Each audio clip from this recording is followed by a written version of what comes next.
warahmatullahi wabarakatuh. Waalaikumsalam warahmatullahi wabarakatuh. Alhamdulillah, alhamdulillahilladzi hadana lihada wa ma kunna linahtadiya laula an hadanallah. Asyhadu an la ilaha illallah wahdahu la syarikalah wa asyhadu anna Muhammadan abduhu wa rasuluh la nabiyya ba'dah. Allahumma salli wa sallim ala sayyidina wa habibina wa maulana Muhammad wa ala alihi wa sahbihi ajmain amma ba'du. Para asatidzah rahimakumullah. Alhamdulillah kita bersyukur atas segala nikmat yang Allah Ta'ala berikan kepada kita, nikmat lahir dan batin. Mudah-mudahan kita bisa mengekspresikan nikmat-nikmat itu dalam bentuk ibadah-ibadah nyata, dan mudah-mudahan seluruh amal kita diterima Allah Ta'ala menjadi pemberat timbangan amal kebaikan kita di akhirat, menjadi wasilah untuk kebahagiaan di dunia dan di akhirat. Kita berdoa semoga semuanya baik-baik saja, dan sebagai seorang muslim kita harus melihat dari sudut pandang yang positif, berhusnudzon kepada Allah Ta'ala.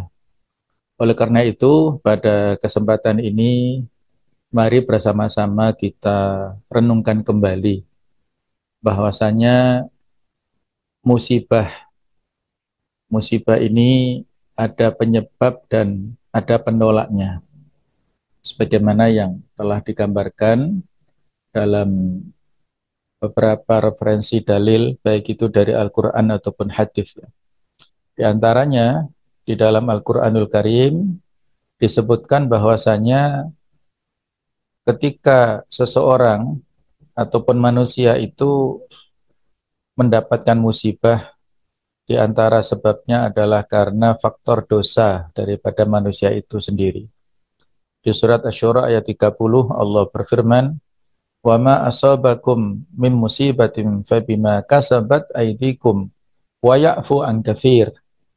Dan apa saja musibah yang menimpa kamu, maka adalah disebabkan oleh perbuatan tanganmu sendiri, dan Allah memaafkan sebagian besar dari kesalahan-kesalahanmu. Juga di surat An-Nisa 79 Allah Ta'ala berfirman, "Ma asabaka min hasanatin faminallah." Apa yang menimpa kamu berupa kebaikan itu datang dari Allah. Wa ma asabaka min sayyi'atin famin nafsik. Dan apa yang menimpamu berupa keburukan, maka itu dari dirimu. Artinya disebabkan oleh ulah kesalahan dan keteledoran kita sendiri, ya. Memang semuanya takdir Allah, tetapi kita tidak etis kalau menyandarkan keburukan itu kepada Allah. Dan biasanya keburukan itu diakibatkan oleh kelalaian manusia sendiri. Fabima kasabat aidikum. Terjadinya banjir misalnya disebabkan oleh tangan-tangan manusia yang tidak membuang sampah pada tempatnya, yang hutan-hutan digunduli, gorong-gorong yang dibanguni atau didirikan bangunan tanpa izin, dan lain-lain. Semuanya itu adalah fabima kasabat aidikum, disebabkan oleh perbuatan manusia yang tidak disiplin, ya, dalam menjaga kebersihan serta menjaga lingkungannya itu. Kemudian Allah Ta'ala berfirman di surat Al-Hadid ayat 22, "Ma asaba min musibatin fil ardi wala fi anfusikum illa fi kitabim min qabli an nabra'aha inna dzalika 'ala Allahi yasir." Tidak ada sesuatu kesusahan atau bala bencana yang ditimpakan di bumi, dan tidak juga yang menimpa pada diri kamu, melainkan telah diciptakan atau telah dicantumkan, telah sedia ada di dalam kitab pengetahuan kami di Lauhul Mahfud sebelum kami menjadikan musibah tersebut. Sesungguhnya mengadakan demikian itu adalah mudah bagi Allah. Tidak ada yang sulit bagi Allah Ta'ala. Allah menciptakan makhluk pertama-tama adalah Al-Qalam, Maka Allah berfirman kepada Al-Qalam ini, uktub. Maka Al-Qalam mengatakan, bertanya pada Allah, madza aktub, apa yang harus saya tulis ya Allah?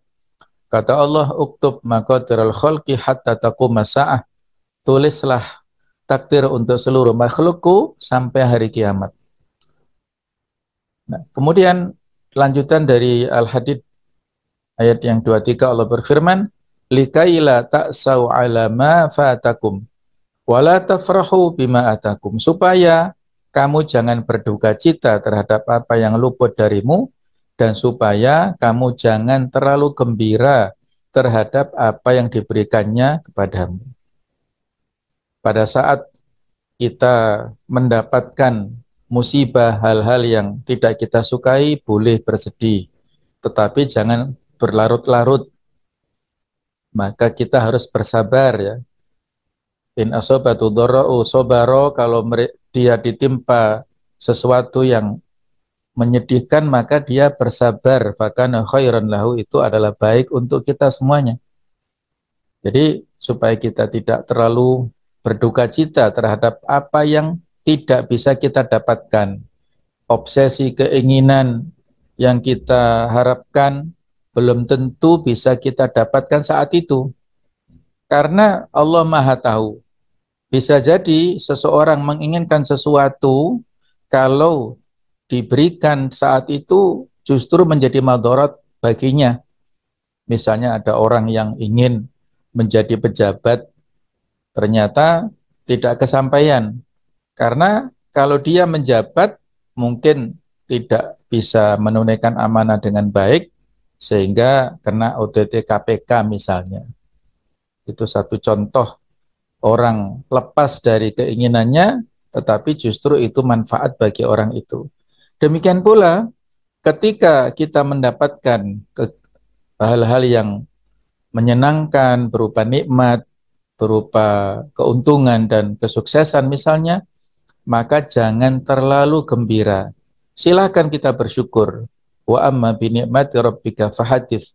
Mengekspresikan kenikmatan itu sesuatu yang dianjurkan, tetapi jangan berlebihan, jangan euforia, jangan tenggelam dalam kenikmatannya yang itu menjadikannya akhirnya sombong, menisbatkan kesuksesannya, kenikmatannya, keberhasilannya pada dirinya sendiri. Sebagaimana sikap Qarun ketika sudah kaya raya ditarik zakat oleh suruhannya Nabi Musa, maka dia menolak dengan mengatakan, innama utituhu ala ilmin indi. Aku mendapat harta ini karena ilmuku, karena kecerdasanku, karena usahaku. Padahal itu semuanya datang dari Allah Subhanahu wa taala. Maka inilah penting bagi kita, silahkan kita bersedih, tapi sebentar saja kita berdoa ya dengan musibah itu, dengan kalimat istirja, innalillahi wa inna ilaihi raji'un. Kemudian kita tambah dengan doa, Allahumma ajurni fi musibati wa akhlifni khairan minha, ya Allah berikanlah pahala terhadap musibahku dan berilah ganti yang lebih baik.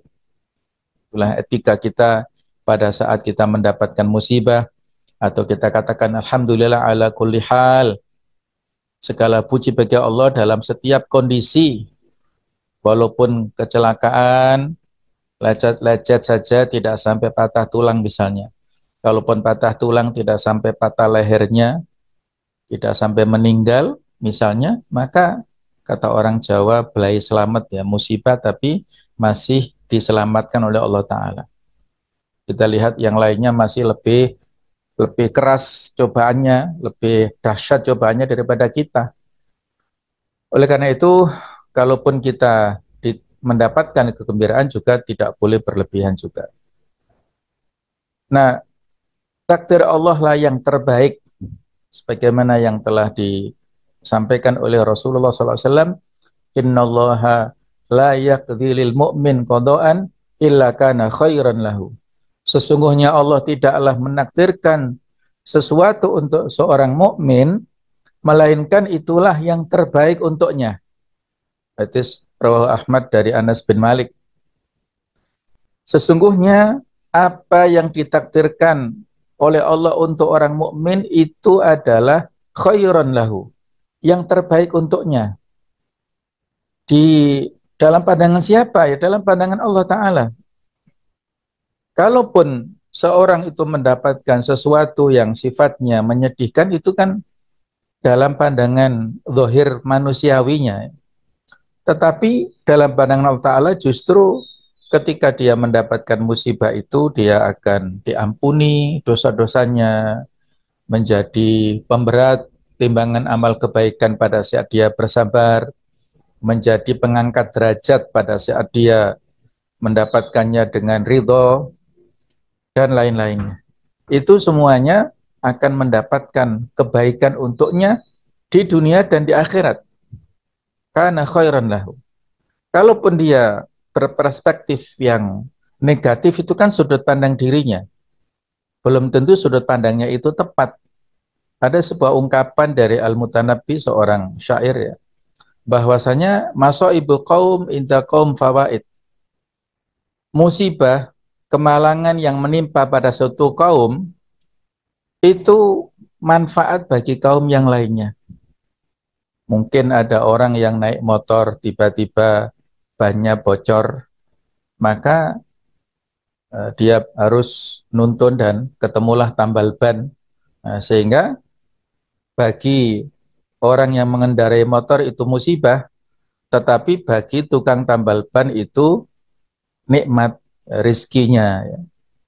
Orang yang mendapatkan kemalangan tertentu, ya, misalnya sakit, maka harus masuk ke rumah sakit, ya, maka bagi orang yang sakit itu musibah, namun bagi pemilik rumah sakit itu adalah ya ya dalam tanda kutip lah rezeki, ya pemasukan pendapatan untuk pemilik rumah sakit itu. Dan itulah ya kita nikmati. Mungkin ya kita tidak senang, tetapi kita berniat untuk memberikan imbalan kepada orang lain, itu juga sesuatu yang bermanfaat untuk mereka ya. Ala qadri ahlil azmi ta'til azaim. Sesuai dengan tingkat keteguhan hati orang tersebut, maka ketetapan hati akan datang. Semakin orang itu memiliki azam, memiliki kemauan kuat, maka datanglah insya Allah ya, ini sesuai dengan ana inda husni dzanni abdi, aku sesuai dengan prasangkaan hambaku dalam hadis qudsi ya. Jadi sesuai dengan azam, keinginan daripada seseorang itulah, maka insya Allah apa yang positif itu akan datang kepada kita insya Allah. Nah, kemudian kalau kita lihat di dalam hadis Nabawi, di antaranya disebutkan tentang sebab-sebab datangnya musibah. Sebagaimana yang diriwayatkan oleh Abdullah bin Umar bin Khattab radhiyallahu anhuma, pada suatu saat beliau bercerita, Nabi sallallahu alaihi wasallam menghadap ke arah para sahabat dan menyampaikan kalimatnya, "Ya ma'syaral muhajirin, wahai sekalian orang-orang muhajirin, khisalu khamsin, ada 5 hal, idzab tulitum bihinna, apabila kalian terjatuh ke dalamnya, diberikan cobaan oleh Allah Ta'ala dengan musibah-musibah atau dengan yang 5 hal ini, wa a'udzu billahi an tudrikuhunna, aku berlindung kepada Allah supaya kalian tidak menjumpainya." Jadi maksudnya 5 hal inilah yang bisa menjadi penyebab datangnya musibah pada satu kaum. Yang pertama, lam tadhar al-fahishatu fi qaumin qattu hatta yu'linu biha illa fasha fihim at-ta'un wal auja'u allati lam takun madat fi aslafihim alladzina madaw. Tidaklah nampak perzinaan, perbuatan-perbuatan yang keji di suatu kaum sehingga dilakukan secara terang-terangan, kecuali akan tersebar di tengah-tengah mereka taun atau wabah dan penyakit-penyakit yang tidak pernah menjangkiti generasi sebelumnya. Subhanallah ya. Poin pertama ini sudah merajalela di masyarakat kita. Pergaulan bebas di kalangan muda-mudi, ya. terutama kalau di lingkungan sekitar kita ini dengan budaya bantengan, budaya merot, itu akan terjadi yang namanya pergaulan bebas. Karena anak-anak muda ketika nonton acara itu malam-malam pulangnya dan itu dimanfaatkan oleh muda-mudi itu untuk melakukan secara melebihi batas. Kemarin saya dapat cerita itu ya di sini ya di kalangan eh, di Kecamatan Pakis ini ada kakak adik yang hamil pada saat yaitu setelah acara itu, mbak dan adiknya dengan pasangan yang beda-beda tentunya ya. Ya akhirnya kan malu ya, kemudian putus sekolah dan lain-lain ya. Jadi ya Allah ini cobaan ya bagi semuanya ya. Mudah-mudahan ada sebuah kebijakan yang tepat untuk mengantisipasi moralitas yang bobrok di kalangan muda ini ya, supaya tidak ya ini akhirnya kalau dibiarkan terus-menerus ini akan terjadi penyakit menular ini.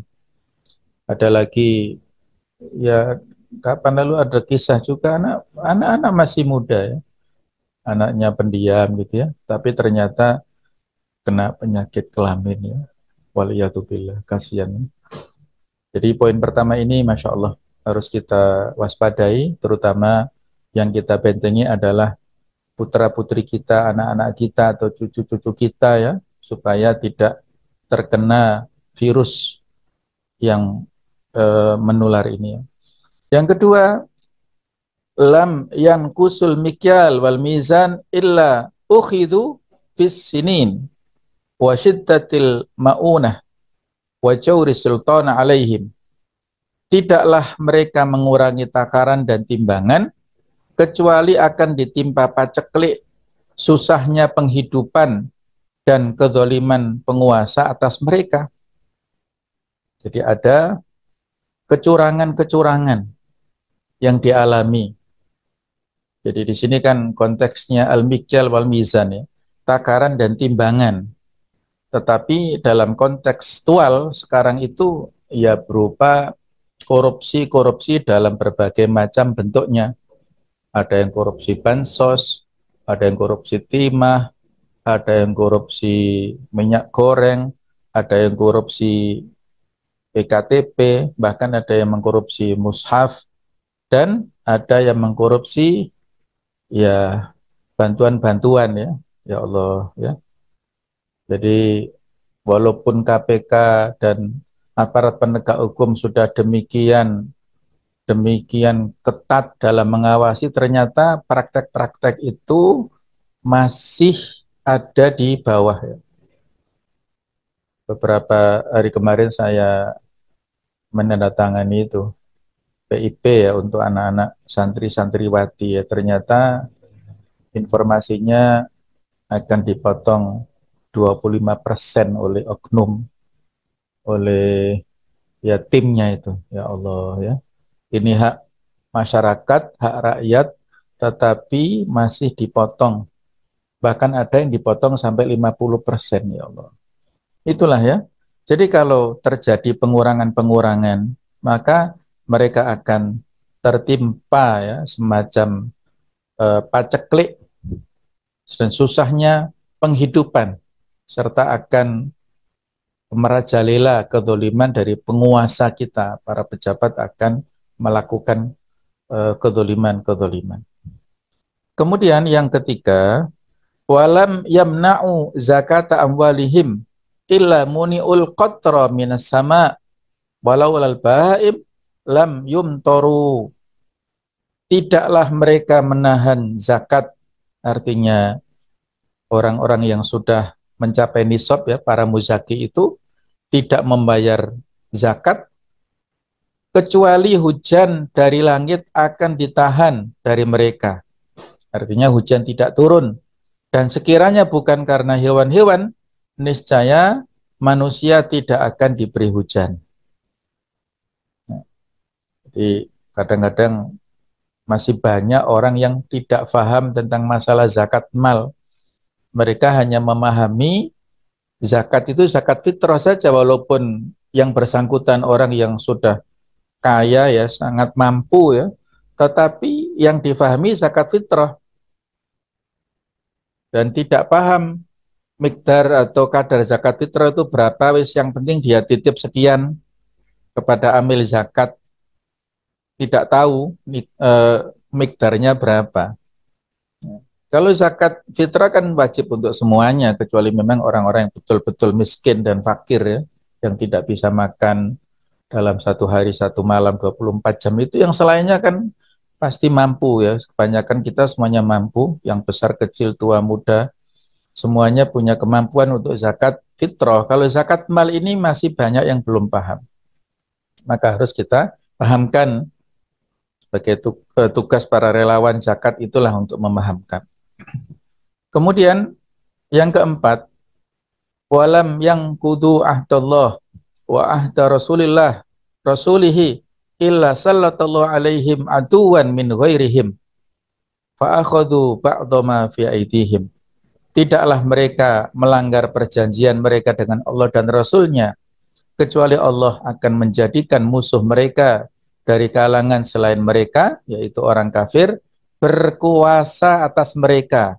Lalu musuh tersebut mengambil sebagian apa yang mereka miliki.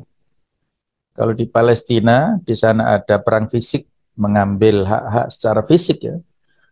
Tetapi kalau di luar Palestina, yaitu yang disebut ada perang Al-Ghazul Fikri, perang pemikiran, maka orang-orang kafir itu sengaja untuk merusak kaum muslimin dari dalam dengan budaya mereka. Kalau tadi bicara tentang bandengan atau penberot, itu dalam analisa pribadi saya, ada misi terselubung dari orang-orang kafir untuk memasukkan dan menyebarluaskan budaya-budaya ini di kalangan umat muslim. Kita mayoritas kaum muslimin, maka budaya-budaya ini masuk dan disukai oleh semuanya dan eksplorasi, dimaksimalkan supaya merusak generasi muda. Maka disinilah ya, pentingnya kita waspadai apabila ada fenomena merusak janji, ya, janji yang telah kita ucapkan kepada Allah Ta'ala, iyyaka na'budu wa iyyaka nasta'in, janji dalam dua kalimat syahadah kita, janji komitmen untuk berpegang teguh dengan syariat Allah. Ternyata masih banyak di antara kita yang melanggarnya, yang tidak komitmen, maka ada dampak-dampak penguasaan musuh-musuh Islam, penguasaan dalam hal ekonomi, politik, budaya, dan lain-lain itu terjadi di dunia Islam. Yang terakhir, wa ma lam tahkum a'immatuhum bi kitabillah wa yatakhayyaru mimma anzalallahu illa ja'alallahu ba'sahum bainahum. Yang kelima, dan selama pemimpin-pemimpin mereka, kaum muslimin, tidak berhukum dengan kitab Allah Al-Quran dan mengambil apa yang terbaik dari apa-apa yang diturunkan oleh Allah syariat Islam, melainkan Allah akan menjadikan permusuhan di antara mereka. Jadi ada perpecahan di kalangan kita semuanya, khususnya di kalangan kaum muslimin sendiri. Satu kelompok mencurigai kelompok yang lain, satu kaum mencurigai kaum yang lain, mazhab satu mencurigai mazhab yang lain, merasa mazhabnya yang paling benar, yang lain salah, dan seterusnya dan seterusnya. Itu terjadi di kalangan kita karena tidak diterapkannya aturan-aturan yang telah disebutkan dalam Al-Quran, dan mereka ini mengambil alternatif dari yang lainnya, ya, bukan dari aturan Islam itu. Hadis ini dihukumi hadis yang sahih dan juga demikian dikatakan oleh Syekh Al-Albani. Ya. Baik, ikhwas kalian atau para asyidir rahimakumullah, ada sebuah kalimat yang bagus dari Ali bin Abi Thalib yang disitir dalam kitab Al-Jawabul Kafi. Manuzila bala'un illa bidanbin. Tidaklah musibah tersebut turun melainkan karena dosa. wala rufi'a bala'un illa bitaubah, dan tidaklah musibah itu diangkat, dihilangkan melainkan dengan taubat. Jadi inilah jalan atau solusinya. Ketika musibah itu datang dikarenakan karena faktor kelalaian, kekhilafan dari manusia sendiri, dan untuk bisa menghilangkan musibah dengan izin Allah Ta'ala, yaitu dengan taubat, dengan memperbanyak kalimat istighfar dari seluruh kaum muslimin. Apa saja amal yang menjadi penolak musibah? Ada sekian banyak, di antaranya kita sebutkan 6 poin pada kesempatan ini, yaitu dengan memperbanyak doa, dengan memperbanyak sedekah, bertasbih, kemudian bersolawat, bertakwa, dan beristighfar. Yang pertama, kita berdoa, ya, sebagaimana dalam banyak hadis disampaikan, di antaranya Rasulullah SAW menyampaikan pesan kepada kita, hasinu amwalakum bizakah, lindungilah harta-harta kalian dengan zakat, wadawu maradakum bisodaqah, obatilah orang yang sakit kalian dengan sedekah, wa'aitu lil balai ad-doa, dan persiapkanlah doa untuk menghadapi bala atau cobaan. Hadis riwayat Tabrani. Dalam hadis lain yang dia sebutkan artinya, barang siapa hatinya terbuka untuk berdoa, maka pintu-pintu rahmat akan dibukakan untuknya. Tidak ada permohonan yang lebih disenangi oleh Allah daripada permohonan orang yang meminta keselamatan. Sesungguhnya doa bermanfaat bagi sesuatu yang sedang terjadi dan yang belum terjadi. Dan tidak ada yang bisa menolak takdir kecuali doa. Maka berpeganglah wahai hamba Allah pada doa. Itu riwayat Tirmidzi dan Hakim, ya. Jadi ini potongan dari hadis yang di atas. Dalam riwayat yang lainnya, riwayat dari Tirmidzi, man futiha lahu minkum babu doa, futihat lahu abwaabur rahmah. Barang siapa di antara kalian dibukakan baginya pintu doa, maka Allah akan bukakan baginya pintu rahmat kasih sayang. Wa masu'ilallahu syai'an yakni ahabba ilaihi min an yus'al afiyah. Tidaklah Allah lebih menyukai permohonan daripada Allah dimintai untuk al-afiyah. Sehingga di antara doa yang kita dianjurkan adalah memohon, Allahumma inni as'alukal afiyah fit dunya wal akhirah. Ya Allah, aku mohon kepadamu al-afiyah di dunia dan di akhirat. Yang al-afiyah ini mencakup segala macam makna baik yang baik, baik itu kesehatan, keselamatan, ataupun kesejahteraan di dunia dan di akhirat. Nah, ada hadis nabawi yang lainnya dan ini saling melengkapi, ya, bahasanya tentang korelasi hubungan perubahan takdir itu disebabkan faktor doa. Itu diantaranya terjawab oleh hadis ini, innal abda la yuhramu rizqu bidzanbi yusibuh. Sesungguhnya seorang hamba terhalangi dari rezeki karena dosa yang dilakukannya. Wa innal qadha la yarudduhu illa doa. Sesungguhnya takdir itu tidaklah berubah kecuali dengan doa. Wa inna doa ma'al qadha'i ya'talijani ila yaumil qiyamah. Sesungguhnya doa dan takdir itu saling berusaha, saling bersaing, ya, saling mengantisipasi untuk mendahului hingga datangnya hari kiamat. Wa innal birra yazidu fil umr, dan sesungguhnya perbuatan yang baik kepada orang tua itu bisa memperpanjang umur. Hadis riwayat Ahmad dan Ibnu Majah. Nah, bagaimana menurut Syekh bin Baz tentang perihal mengubah takdir dengan doa? Beliau mengatakan begini, dari hadis tersebut dituturkan oleh Syekh bin Baz bahwa doa itu adalah bagian dari takdir. Dan takdir itu pasti terjadi. Atas kehendak Allah lah doa itu dikabulkan dan tidak dikabulkan. Allah juga yang menakdirkan dan mencegah segala sesuatu, baik karena doa, sedekah, atau amal soleh. Allah pula yang menjadikan perkara-perkara di hadis tersebut sebagai sebab-sebab dari semua itu, berupa rezeki, panjang umur, dan lainnya yang tidak lepas dari ketetapannya. Ya. Jadi maksudnya kita tidak tahu ya takdir kita itu seperti apa nantinya. Kita baru tahu kalau takdir itu memang takdir kita kalau sudah terjadi. Maka kita mengatakan qadarallahu wa ma syaa fa'ala. Allah telah mentakdirkan dan apa yang Allah kehendaki itulah yang Allah lakukan.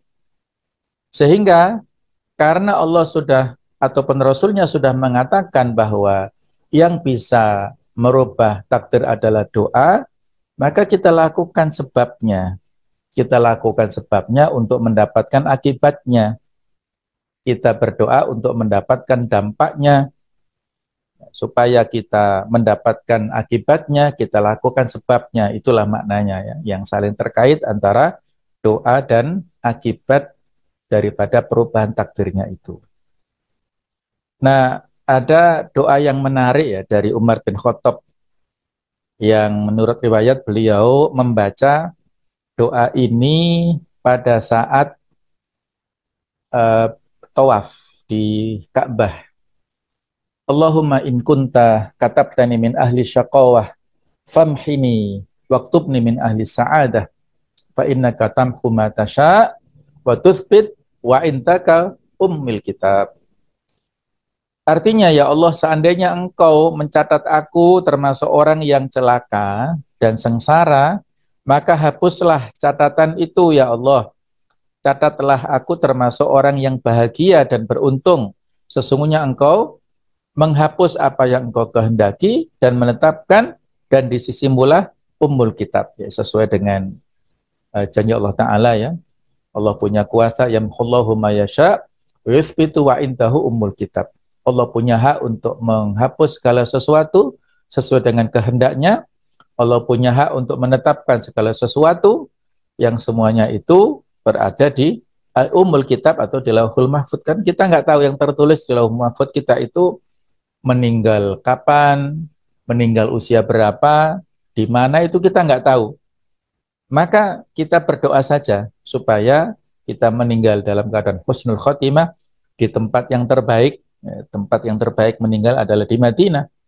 Kalau orang yang meninggal di Madinah maka akan mendapat syafaat dari Rasulullah SAW. Sesungguhnya doa adalah alat untuk menolak bencana dan mendatangkan rahmat. Sebagaimana perisai adalah untuk menangkis senjata dan air sebagai sebab untuk tumbuh dan keluarnya biji-bijian dari tanah. Sebagaimana perisai akan menolak senjata, maka keduanya saling membela diri. Maka begitulah doa dan bencana, dan bukan termasuk menyadari takdir orang yang kemudian tidak membawa senjata. Ya. Sudah tahu musim hujan, tetapi kita bawa motor nggak bawa jas hujan, ya akhirnya keluncum, basah kuyup. Kalau kita sudah antisipasi dengan membawa jas hujan, insya Allah kita akan aman, tidak basah. Nah, seperti itulah.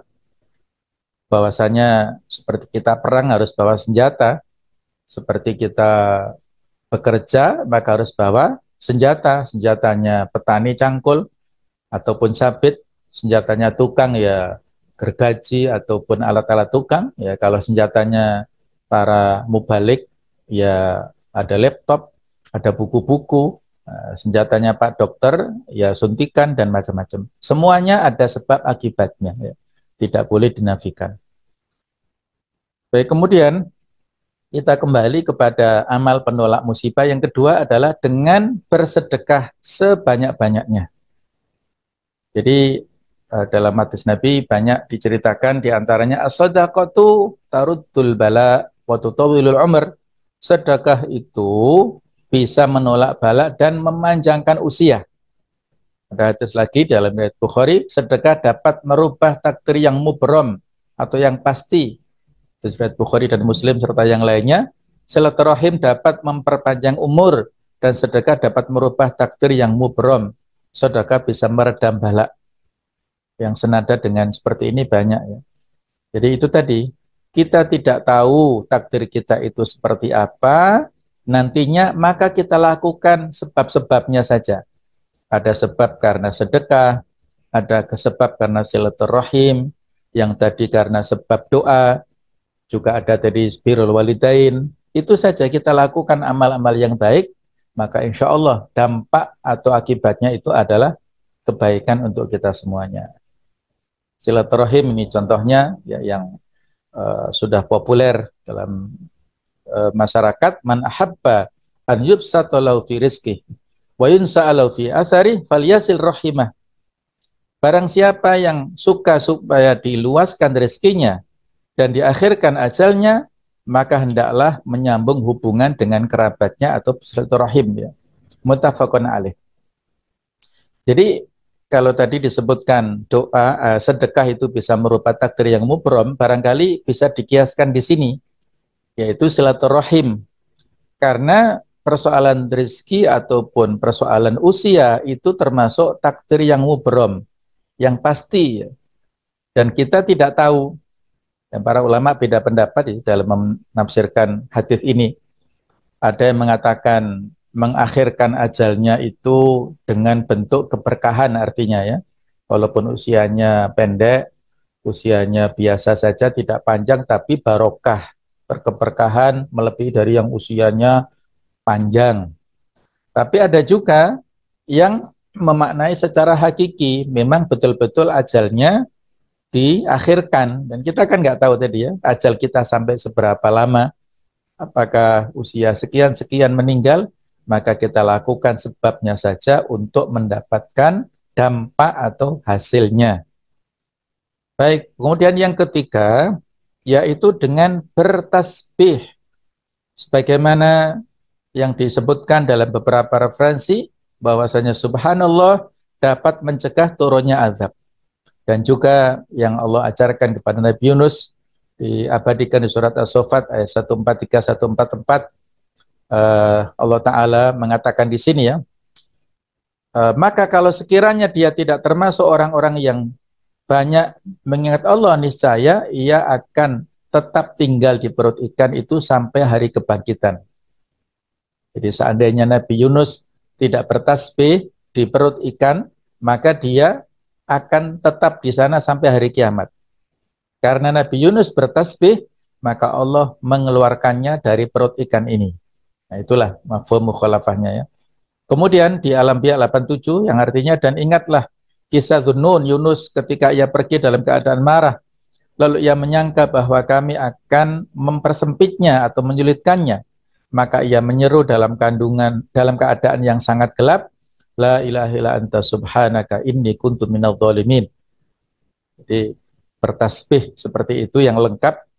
Kalau kita bertasbih ringkas ya subhanallah atau subhanallah wa bihamdihi subhanallahil azim misalnya, monggo silahkan sesuai dengan kesempatan dan kemampuan kita. Dalam riwayat dari Sa'ad bin Abi Waqqas, Nabi bersabda, maukah kalian kuberitahu suatu doa yang jika kalian memanfaatkan itu ketika ditimpa kesedihan atau bencana, maka Allah akan menghilangkan kesedihan itu. Maka para sahabat menjawab, iya wahai Rasulullah. Beliau bersabda, yaitu doa Dhunnun, doanya Nabi Yunus, La ilaha illa anta subhanaka inni kuntu minadh dhalimin. Itu akan bisa kita jadikan sebagai sarana supaya kesedihan dan bencana itu dihilangkan oleh Allah Subhanahu wa taala. Yang keempat, sarana untuk menolak musibah yaitu dengan memperbanyak sholawat. Sebagian orang soleh berkata, sesungguhnya di antara sebab terbesar yang dapat menolak takdir dan melenyapkan keruwetan hidup adalah banyak membaca sholawat untuk Rasulullah SAW. Karena sesungguhnya banyak membaca sholawat untuk beliau termasuk perantara yang berguna untuk keamanan dari segala ketakutan dan mendapat penghargaan dari Allah dengan ketinggian derajat di surga. Ada sebuah riwayat ya, seorang laki-laki yang menurut riwayat lainnya adalah Ubay bin Ka'ab bertanya kepada Rasulullah SAW, wahai Rasulullah, apakah boleh aku jadikan seperempat doaku itu isinya sholawat? Kata Rasulullah, boleh, kalau kamu tambah juga lebih baik. Kalau setengah bagaimana? Boleh, silakan, kamu tambah juga lebih baik. Kalau 3/4 boleh. Ya boleh, silahkan. Kalau semuanya 100% doa itu isinya sholawat, boleh. Nah, maka ini di akhir itu Nabi mengatakan, idzan yadhab hammuka wa yughfar dzambuka au kama qala. Kalau seperti itu yang kamu lakukan, seluruh doamu isinya sholawat, maka niscaya akan lenyaplah kesedihanmu dan dosamu akan diampuni. Nah, ya, jadi ini harus kita praktekkan ya. Dulu pernah ada seorang syekh yang dioperasi di Madinah. Ya sudah dilakukan operasi dan para dokter sudah ya sepertinya deadlock ya, tidak tidak berhasil saat itu untuk mengoperasi, kemudian ada jeda istirahat. Nah, tiba-tiba syekh ini antara sadar dan tidak itu ada seseorang yang memerintahkan, ya syekh, sholli ala nabi, wahai syekh, bersolawatlah kamu kepada nabi. Maka syekh ini mengikuti perintah itu, Allahumma sholli ala Muhammad, dengan sebanyak-banyaknya. Nah, ternyata masuk operasi dan berhasil operasinya ya. Masya Allah. Ya siapa, nggak tahu siapa, apakah malaikat atau siapa yang nampak dan memberikan perintah seperti itu ya. Jadi kalau kita memperbanyak sholawat di jalan ya misalnya ya, silahkan ya. Yang kelima yaitu bertakwa bisa menolak musibah insya Allah. Sebagaimana janji yang disampaikan oleh Allah Ta'ala dalam Al-Quran, siapa yang bertakwa kepada Allah akan diberikan jalan keluar, diberikan solusi. Min haitsu la yahtasib, diberikan rezeki dari arah yang tidak disangka-sangkanya. At-Tolak 2 dan 3. Imam Nawawi mendefinisikan takwa dengan mentaati perintah dan larangannya. Maksudnya menjaga diri dari kemurkaan dan azab Allah. Hal itu sebagaimana didefinisikan oleh Imam Al-Jurjani, takwa yaitu menjaga diri dari pekerjaan yang mengakibatkan siksa, baik dengan melakukan perbuatan atau meninggalkannya. Insya Allah dengan landasan takwa kita akan mendapatkan kebahagiaan, keberuntungan, dijauhkan dari segala macam mara bahaya. Yang terakhir yaitu dengan beristighfar sebanyak-banyaknya. Diceritakan ya bahwa seseorang telah mengadukan tentang paceklik dan kekeringan kepada Hasan al-Basri. Maka beliau menasihati, istaghfirullah, istaghfiru rabbakum, mohonlah ampun, beristighfar kepada Allah. Orang lain pada hari yang lain mengadukan tentang kemiskinan kepada beliau, maka beliau juga memberikan ayat yang sama, istaghfiru rabbakum. Satu yang lain datang untuk mengadukan tentang kebunnya yang ditimpa kekeringan, nah, maka beliau memberikan solusi juga sama, istaghfiru rabbakum. Yang lain datang lagi untuk mengadukan masalah kemandulan, sudah menikah lama tapi belum diberikan anak, maka doanya sama ataupun resepnya sama, istaghfiru rabbakum. Kemudian ada yang bertanya, wahai imam, ada kasus-kasus yang berbeda kok resepnya sama? Maka beliau mengatakan, tidakkah kalian membaca surat Nuh ayat 10 sampai 12, wakul itu apa itu doanya, yursilis sama alaikum midrara wa yumdidkum bi amwalin wa banin wa yaj'alakum jannatin wa yaj'alakum anhara ya. Faqul istaghfiru rabbakum. Jadi Nabi diperintahkan untuk supaya istaghfiru rabbakum ya, supaya kalian memohon ampun kepada Allah Ta'ala, maka dengan itulah yursilis sama alaikum midrara. Langit akan diturunkan hujan yang dengan itu masa kekeringan menjadi hilang.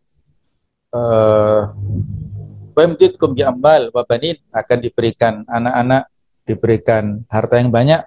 Wa ja'alakum jannatin wa ja'alakum anhara, diberikan ya pokoknya diberikan harta, ya diberikan kenikmatan kepada orang-orang yang memperbanyak istighfar ini.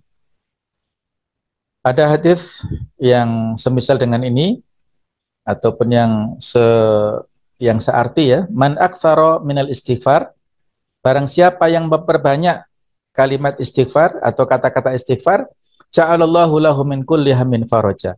Allah menjadikan setiap kesedihan itu menjadi kesenangannya. Wa min kulli dzikin makhraja.